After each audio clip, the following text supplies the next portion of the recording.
Денес утрото го започнуваме со еден од најдобрите македонски тенисери, Предраг Русевски, кој веќе неколку години наназад работи како тренер. Во продолжение ќе слушнеме нешто повеќе за самата моментална состојба на тенисот во Македонија, но воедно нешто повеќе и за самиот тенис како спорт и за утринските ритуали на мојот денешен гостин. Да му посакаме добро утро. Добро ве најдов. Најпрво сакам да слушнеме нешто повеќе за вашите утрински ритуали, дали можеби утрото го стартувате со ладен чај или пак ова е исклучок? Па, зависно каде сум низ светот, но моментално сега сум во Македонија и прилично секој утро е идентично, го носам мојот син на училиште и тука наредните половина час, 45 минути ги користам за оно утринско кафе, класика македонска работа, малце да направам еден рефреш за денот, кој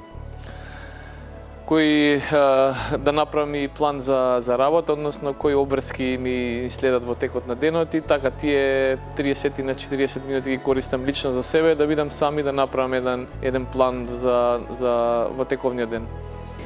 Исклучок е ова, а инаку имате други вообичаени утрински ритуали во странство. Пред да започнеме со разговорот, ја напоменавте Кина. Како таму можеби ви започнува утрото? Кина сосема различна земја од кај нас. Тие ритуали и тоа наше кафе што го имаме во Македонија не постои, односно они се луѓе кои што многу ретко пијат кафе, така да и нив им беше чудно што на некој начин барав ја да си го запазам својот ритуал наутро, така да и во апартманите кај што бев сместен ми донесоа апарат за кафе, бидејќи за да одиш негдека за да се вратиш преголемо, предалеку и многу време ми одземаше, така да утринското кафе го пиев во соба или во тенискиот центар каде што работев и понатаму во текот на денот можев да прошетам и да седнам во кафич и едноставно да уживам во атмосферата и во луѓето околу мене. Како започна самата ваша приказност со тенисот? Па како и секое дете, едноставно сме имале некоја желба и некој мотив нешто да започнеме, така и моите родители како бивши спортисти сакале едноставно и ја и мојот брат да го продолжиме, можеби не нивниот пат во нивниот спорт, но така во една вообичаена прошетка низ градскиот парк. Се сеќавам, имаше доста луѓе, се играше некој турнир, некој надпревар, каде што беше доста интересно и дали моите родители видоа желба и видоа ентузијазам ја да почнам па да видам дали ќе продолжам. Не запиша заедно со мојот брат заедно, он се откажа после 3-4 години, но јас продолжив така сосема случајно, без некоја желба дека сакам да видам тенисер, бидејќи едноставно да спортувам. Сум спортувал така и паралелно и некои други спортови, но не толку сериозно како тенисот, бидејќи како дете мислам дека 2 до 3 спорта треба да се спортуваат, без разлика дали е тоа спорт со топка, дали е пливање, дали е атлетика. За развој на детето е добро и понатаму, ако покаже интерес или желба или квалитет, да се насочи кон еден спорт после 10 годишна возраст. Вие тогаш имавте 7 години? 7 години, на 7 години, веќе 35 години сум во тенисот, што како тренер, што како професионален тенисер и така да никогаш сум немал желба да го напуштам спортот, го сакам и верувам дека и понатаму ќе продолжам да го работам тоа. Дали можеби имате момент кој што ви е најдраг од вашата досегашна кариера? Секогаш кога ќе добиам или вакво прашање или вакво сеќавање од минатото, секогаш ми доаѓа играњето за репрезентација во Македонија, односно она позната 2006 година, веќе 19 години помина, и оној меч со Финска во Скопје кој беше феноменално и организиран и прифатен од публиката, полни трибини во градскиот парк, она победа со која што за прв пат се пласирав некако репрезентација во првата светска група. Тоа беше еден фантастичен настап, не само за мене, него и за целокупниот тим и за развој малце на тенисот во Македонија, бидејќи во тој период стварно беше доста популарно, доста дечиња се запишуваа на тенис, имаше една убава атмосфера и убава енергија.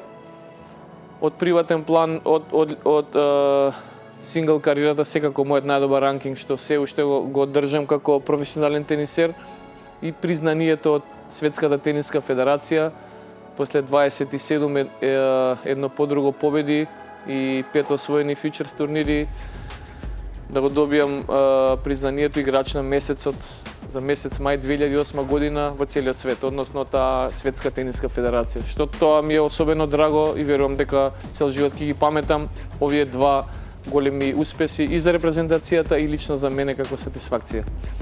Како гледате вие на развојот во однос на тенисот во Македонија од 2005 година етапа се до сега? Па имало Македонија секогаш генерации што биле подобри едни од други, и пред нашата генерација ние што сме направиле успех, имало и други тенисери на кои што ни биле нас идоли и ние сме били идоли на младите генерации.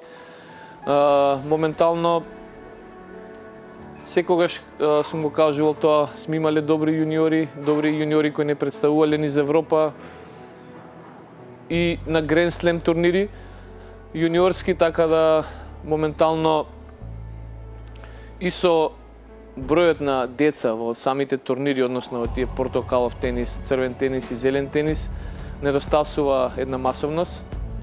Помалце деца играат тенис за разлика од порано. Треба да се подразмисли малце на таа тема, ние како спортски работници, клубовите и федерацијата, да го направиме тенисот повторно популарен, бидејќи мислам дека оди во надолна линија, да има систем, да има и федерацијата и самите клубови систем со најразлични проекти, со најразлични програми, како да го доближиме тенисот до децата, бидејќи многу често знаеме најлесно е излези на улица, игра фудбал, тенисот е малце специфичен, бидејќи многу тешко може да се игра на улица или во двор или во мало, така да мора да се оди во тениски клуб.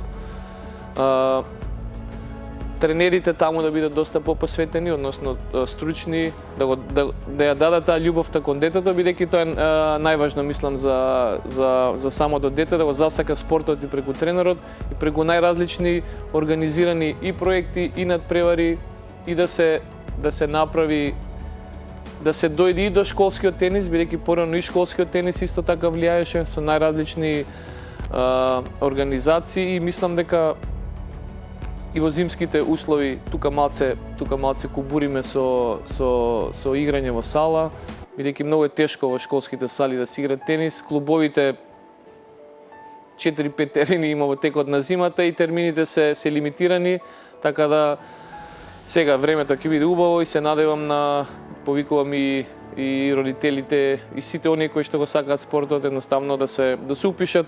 Не е страшно како што се вика дека е премногу скапо, едноставно да видат дека и децата заслужуваат внимание и заслужуваат ето така да осетат и да почнат некој нов спорт. Пред самиот крај ќе прашам и според вас и еден апел до младите кои што го сакаат овој спорт, што е потребно за да се биде квалитетен и добар тенисер? Па нема некој специфичен план или специфична линија како еден тенисер станува топ 100 или топ 10, да кажам, светски тенисер. Многу различни патишта покажале дека како да се стигне до самиот врв. Едноставно, според мене, еден цел пакет, односно талент, психичка стабилност, физички предиспозиции, одличен тренажен процес уште од мали години и неограничен буџет, односно поддршка не само од родителите, него и од спортските институции, бидејќи тенисот индивидуален спорт, не е групен спорт со 20-30 деца. Во Македонија се работи за неколку тенисери кои значат, кои играат и мислам дека тој пакет можеби сме го немале до сега во историјата, секогаш нешто фалело за да достигнеме до некој топ ниво и тоа е еден начин. Секако тука работата е неминовна, тоа не го оспорувам. Тенисот моментално е еден доста физички захтевен спорт и бара преголема професионалност, откажување од многу работи, но доколку тој пакет се спои, додека и самиот играч е внесен во тоа, максимално е посветен, има и нормално и среќа во најразлични околности, верувам дека ќе добиеме топ 100 играч во наредните 5 до 10 години. Ви благодарам за одвоеното време и навистина ми беше драго за овој разговор. Благодарам и на вас.